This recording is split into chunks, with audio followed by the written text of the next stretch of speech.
नमस्कार, मैं हूं आपके साथ दामिनी और आप देख रहे हैं देश न्यूज का खास कार्यक्रम प्रेस वार्ता। प्रेस वार्ता में हम अलग अलग राज्यों की बात करेंगे और अलग अलग राज्यों की तमाम जानकारी आपको देंगे कि आज अलग अलग राज्यों में क्या कुछ खास चल रहा है, क्या कुछ खास बड़ी अपडेट्स है, अलग अलग राज्यों के अखबारों में क्या छपा है, टीवी चैनल्स ने क्या दिखाया है और कौन सी खबरें सुर्खियां बटोर रही है। तो आपको बता दें, हमारे साथ इसी कड़ी में देहरादून उत्तराखंड से जुड़ चुकी है सुनीता सिंह, वहीं हमारे साथ मनीष यादव जुड़ चुके हैं शिमला हिमाचल प्रदेश से, और साथ ही साथ हमारे साथ ज्ञानेश वर्मा जुड़ चुके हैं लखनऊ उत्तर प्रदेश से। हम इन तीनों से तमाम जानकारी लेंगे और जानेंगे कि इन अलग तीनों ही राज्यों में क्या कुछ खास चल रहा है, कौन सी खबरें सुर्खियों में है। साथ ही साथ हम मौसम का हाल भी जानेंगे और सब कुछ जानेंगे। तो सबसे पहले मैं बात करेंगे उत्तराखंड की। उत्तराखंड में क्या कुछ खास चल रहा है, तो उससे लिए मैं सबसे पहले सुनीता जी आपके पास आना चाहूंगी और आपसे जानना चाहूंगी कि उत्तराखंड में क्या कुछ खास चल रहा है और क्या बड़ी अपडेट है। जी दामिनी जी, सबसे पहले तो मौसम की बात करते हैं। सूखी ठंड पड़ने से दामिनी जी जो ठंड है वो बहुत ज्यादा बढ़ चुकी है जी और कोहरे की वजह से लोगों को बहुत परेशानी हो रही है। देहरादून आने वाली सारी फ्लाइट देरी से, दर्जनों फ्लाइट जो देरी से देहरादून पहुंच रही है। हम्म वहीं जो सूखी ठंड है वो लोगों को काफी ज्यादा परेशान कर रही है। कोहरा काफी दिन के समय में कोहरा कम हो जाता है, लेकिन सुबह शाम जो कोहरा है वो लोगों को काफी परेशान कर रहा है। जी तो वैसे लोगों ने अलाव की व्यवस्था कर रखी है, लेकिन फिर भी कहीं ना कहीं लोगों को सूखी ठंड की वजह से लोगों को 28 दिसंबर तक अभी फिलहाल इसी तरह का मौसम रहने वाला है, जी। जब तक बारिश या बर्फबारी नहीं होती है। तो सुनीता जी, इस वही तरह निशा की जी। जो जी हालात हो रहे कि सूखी ठंड की वजह से लोगों को काफी ज्यादा परेशानी हो रही है, जैसे कि आप कह रही है कि 28 दिसंबर तक इसी तरह का मौसम रहने वाला है, तो उसको लेकर प्रशासन की और मौसम विभाग की क्या कुछ तैयारियां आम लोगों के लिए। जी दामिनी जी, सिर्फ अभी तो जो मौसम विभाग है उन्होंने अलर्ट किया है और अलाव की व्यवस्था कर रखी है। और वार्निंग, जैसे कोई भी पर्यटक आते हैं या कोई भी वाहन लेके चलते हैं तो वो सुबह या शाम के समय जो ड्राइव है वो कम करें, ताकि इस तरह की दिक्कत ना है। क्योंकि जो फ्लाइट है या ट्रेन है वो भी रद्द कर दी जाती है, ताकि हम्म। कोई भी बड़ा हादसा ना हो। तो इस तरह की जो प्रशासन की तैयारी रहती है। जी। वहीं दामिनी जी, कल 25 दिसंबर था, तो हम्म। नैनीताल उत्तरकाशी में जो बाजार है वो पर्यटकों से भरे हुए नजर आए। जी और मतलब जो वहाँ के लोग थे, जैसे दुकानदार हैं, वो काफी, उनके चेहरों पे काफी ज्यादा खुशी थी कि उन्हें रोजगार के साधन मिल रहे हैं। वहीं जो गाड़ियों का लंबा जाम लग रहा है, जो वाहन है वो रेंग रेंग के चल रहे थे। तो लेकिन प्रशासन ने उसके लिए भी तैयारी की है। खुद से वो लोग सड़कों पे उतरे हैं ट्रैफिक के लिए, कि कोई भी रूल्स ना तोड़े या कोई भी किसी तरह का हादसा ना हो। हम्म। लेकिन वहाँ पे जो होटल्स है वो भी पूरी तरह से बुक हैं और सभी पर्यटक वहाँ पे मौसम का या वहाँ की आबादियों का मजा ले रहे हैं। जी जी दामिनी जी। जी। वही वही दामिनी जी, रुड़की से एक बड़ी खबर आ रही है कि वहाँ पे खनन से जो भरा हुआ एक डंपर है, हम्म। उसने एक साइकिल सवार को बहुत बुरी तरह से कुचल दिया और काफी दूर तक उसे ले गए जी। और वहीं पे उसकी मौत होगी। और जो ग्रामीण है उन्होंने काफी ज्यादा हंगामा किया हम्म। और जो डंपर चला रहा था वो वहां से मौके से फरार हो गया। जी जी। दामिनी। वही हिमाचल प्रदेश का रुख करना चाहूंगी और मनीष जी आपसे जानना चाहूंगी कि हिमाचल प्रदेश की तमाम बड़ी अपडेट्स और क्या कुछ खास खबरें हैं। बिल्कुल दामिनी, अगर हिमाचल प्रदेश की मैं बात करूं तो यहाँ पर देखना है जिस तरीके से 27 तारीख को जो है, यानी कि कल हम्म। डिप्टी सीएम और जो सीएम है वो लगातार उनकी एक बैठक होने वाली है और बैठक में संगठन के बीच में चर्चा हो सकती है। ये बड़ी खबर है, जो अहम खबर आपको बता रहा हूँ मैं। जी। यहाँ पर हाल ही में नाराज चल रहे कांडक राजेंद्र राणा को भी इसमें शामिल किया जाएगा, तो इनको भी बुलावा गया है। जिस तरीके से ये कैबिनेट की बैठक है और इसमें कुछ अहम चर्चाएं भी हो सकती है। साथ ही साथ इसमें लोकसभा चुनाव की रणनीतियों को लेकर भी चर्चा हो सकती है। इश्यू को लेकर पार्टी के शीर्ष नेतृत्व में जिस तरीके से 27 तारीख को दिल्ली में एक बैठक जो है की जा रही है। जी। साथ ही साथ इसमें बैठक में मुख्यमंत्री सुखविंदर सिंह सुक्खू, कांग्रेस प्रदेश अध्यक्ष प्रतिभा सिंह, उप मुख्यमंत्री मुकेश अग्निहोत्री सहित तमाम ऐसे आला अधिकारी जो मंत्री है वो मौजूद। साथ ही साथ बैठक में संगठन के बीच में एक बहुत बड़ी कड़ी से कड़ी मिलाकर जिस तरीके से लोकसभा आने वाला लोकसभा चुनाव है उसको लेकर भी कई बड़ी चर्चाएं हो सकती है। साथ ही साथ मैं आपको बता दूं, हाल में ही में जिस तरीके से राजेंद्र राणा और सुधीर शर्मा के बीच में जो हलचल चल रही थी, जो एक समन्वय की बात हो रही थी, उसको लेकर भी कई अहम चर्चाएं हो सकती है। और हाल में जामिया में आपको बता दूं, इस तरीके से साल में 2 बार मंत्रिमंडल की बैठक होती है। और पिछले काफी समय से ये मंत्रिमंडल की बैठक जो है बुलाई जा रही है। ये सिर्फ एक मुद्दा ये है जो आपस में नाराजगी है उसको दूर करने के लिए इस बैठक को जो है बुलाया जा रहा है। जी। इसमें मैं आपको बता दूं, कांग्रेस ने पिछले काफी समय से हाई कमान के समक्ष संगठन के सक्रिय पदाधिकारियों को बड़ी जिम्मेदारी देने के अलावा संगठन में बदलाव का भी एक पूर्वानुमान माना जा रहा है। इस बैठक में जिस तरीके से 27 दिसंबर को होने जा रही है, इस बैठक में यह मामला फिर से उठ सकता है। पार्टी किसी भी तरह का विवाद नहीं चाहती है। ताकि ऐसे में यह भी संभावनाएं लगाई जा रही है जिस संगठन में उलट फेर भी होने की संभावना है।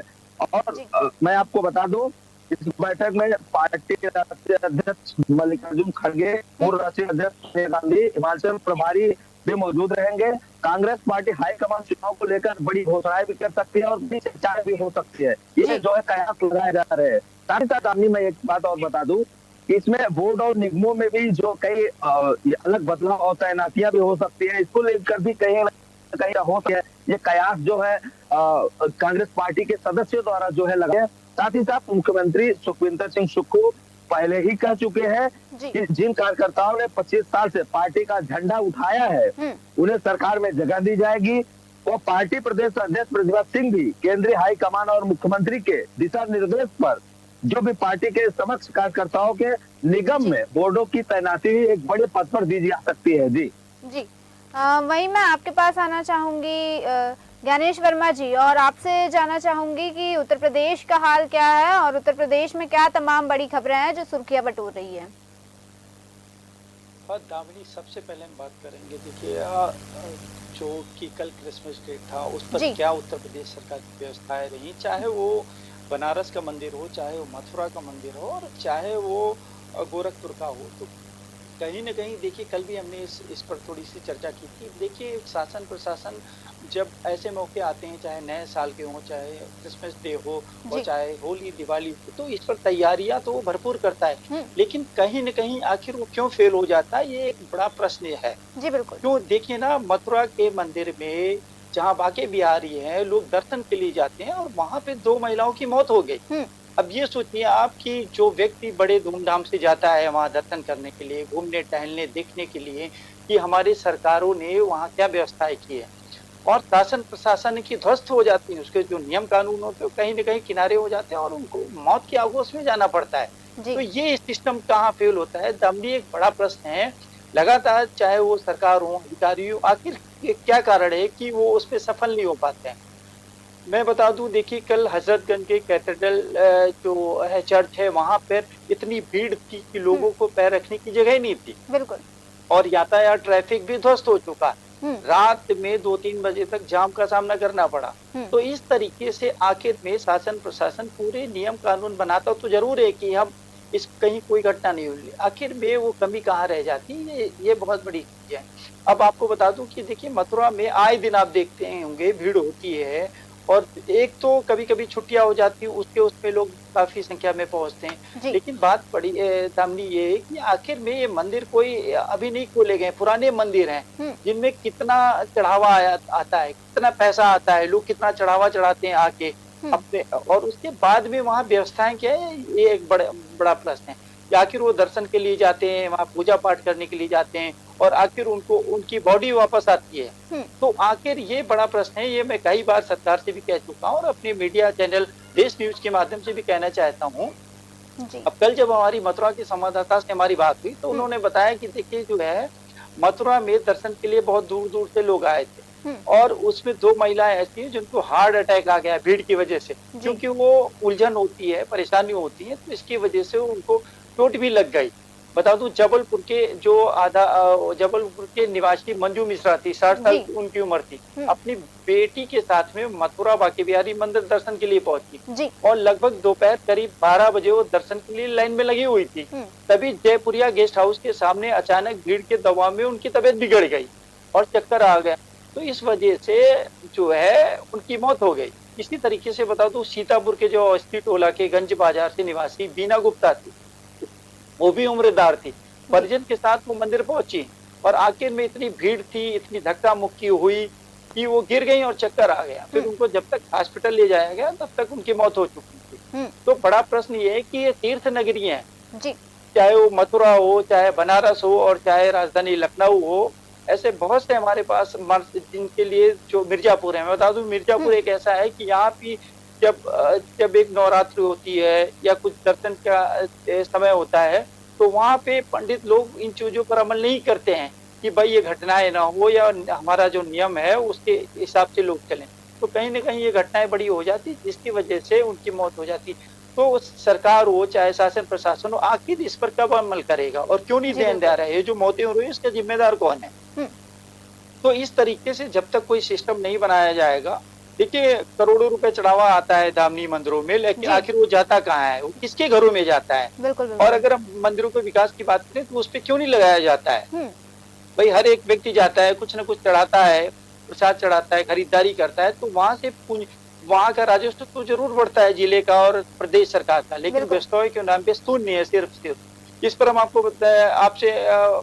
आपसे कहेंगे कि कहीं न कहीं शासन प्रशासन के जो नियम कानून है वो कहीं न कहीं किनारे धरे रह जाते हैं और उसके लिए जो आम आदमी है उसको भुगतना पड़ता है, उसके परिवार को, अपने सदस्य को कहीं न कहीं खोना पड़ता है। बिल्कुल बिल्कुल। तो इस तरीके से बड़ी घटनाएं देखिए कल हमने कहा था, तो आखिर में आज इस पे चर्चा होगी और 2 मौत जो हुई है उसका जिम्मेदार कौन होगा, इसका जवाब कौन देगा? कोई देने वाला नहीं है आज, उनके परिवार को कोई बताने वाला नहीं कि ये कारण सरकार की वजह से गया है या शासन प्रशासन की वजह से गया हुआ है। तो हम तो यही आम जनता से और लोगों से अपील करेंगे कि आप वहाँ पे जाइए जहाँ पे ज्यादा भीड़ ना हो, मौसम का आनंद लीजिए और जगह देख लीजिए जहाँ पे कम से कम लोग हों, ताकि आपको अपनी जान गंवानी ना पड़े, क्योंकि जब तक ये सरकार सचेत नहीं होगी तब तक आपको वहाँ जाने की जरूरत नहीं है। दूसरी चीज मैं बताऊंगा कि उत्तर प्रदेश योगी सरकार ने एक ऐसा नियम लाया है अब कि जो प्राइवेट सेक्टर में लागू था, जैसे कि लोग जो सरकारी एम्प्लॉय हैं, सरकारी कर्मचारियों, कहीं न कहीं क्या होता था कि वो बहुत लेट लतीफ जाते थे।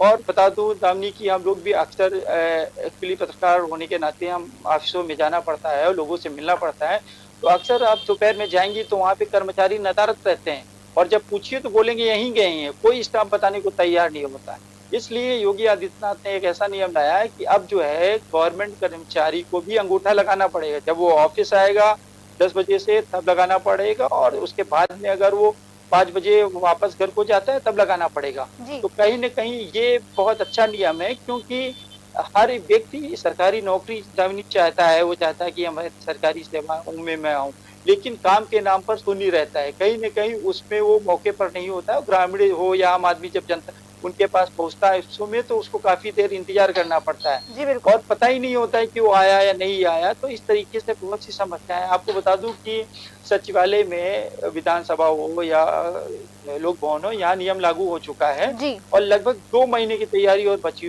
हुई है। 2 महीने के बाद में पूरी तरीके से जो अंगूठा मशीनें हैं वो लग जाएगी, चाहे वो शिक्षा विभाग हो, चाहे स्वास्थ्य विभाग हो, चाहे श्रम विभाग हो।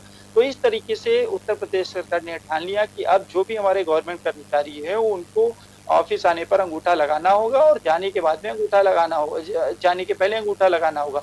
तो ये नियम काफी अच्छा है, इस पे सरकार ने पूरी तरीके से 2 महीने के बाद में उसको लागू कर देगा। जी बिल्कुल। वहीं सुनीता जी आपके पास आना चाहूंगी और आपसे जानना चाहूंगी कि देहरादून की और कोई बड़ी अपडेट या खबर जो आप हमारे दर्शकों को बताना चाहें। जी दामिनी जी बिल्कुल, जैसे कि कल देश के जो केंद्रीय रक्षा मंत्री है वो हरिद्वार पहुंचे थे दिव्य आध्यात्मिक महोत्सव में, तो वहाँ पे राजनाथ जी ने कहा कि जैसे मिलिट्री जो है वो हमारे देश की रक्षा करती है, उसी तरह से जो साधु संत है ये आध्यात्मिक शक्ति हमारे देश की संस्कृति की रक्षा करती है।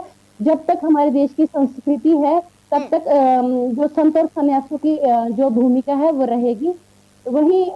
वही दामिनी जी 27 दिसंबर से चालू होगी 4 धाम की शीतकालीन यात्रा, सीएम धामी ने शुभकामनाएं दी। वही 2 जनवरी को हरिद्वार में इस यात्रा का जो है वो समापन होगा। वही सीएम धामी ने अटल बिहारी जयंती पर उन्हें श्रद्धांजलि दी। वही दामिनी जी मैं बताना चाहूंगी कि उत्तराखंड में जो गरीब जनजातीय परिवार है उनको यूपीसीएल देगा निःशुल्क बिजली कनेक्शन और प्रदेश भर में इसका अभियान चलेगा। वही उत्तराखंड पहुंचे गौतम और वीरेंद्र के पार्थिव शरीर को सीएम धामी ने श्रद्धांजलि दी। वहीं दामिनी जी 7 और 8 जनवरी को देश विदेश के नामी ज्योतिष देहरादून आएंगे और सभी लोग इन 2 दिनों में अपना भविष्य जान सकते हैं। फेस रीडिंग और टैरो कार्ड की ये सारी चीजें वहाँ पे सुविधा मिलेगी। सभी लोग जो भी आसपास के नजदीक के लोग हैं या दूर से कोई भी जाना चाहता है, 7 और 8 तारीख को वहाँ पे देश और विदेश के बहुत सारे ज्योतिष आएंगे, तो वहाँ पे जी लोग जाकर अपना जो भविष्य है वो जान सकते हैं। जी जी दामिनी। वही हिमाचल प्रदेश का रुख करना चाहूंगी। मनीष जी, आपसे जानना चाहूंगी कि क्योंकि लगातार ठंड का मौसम बढ़ रहा है, हिमाचल प्रदेश में मौसम के क्या हाल है?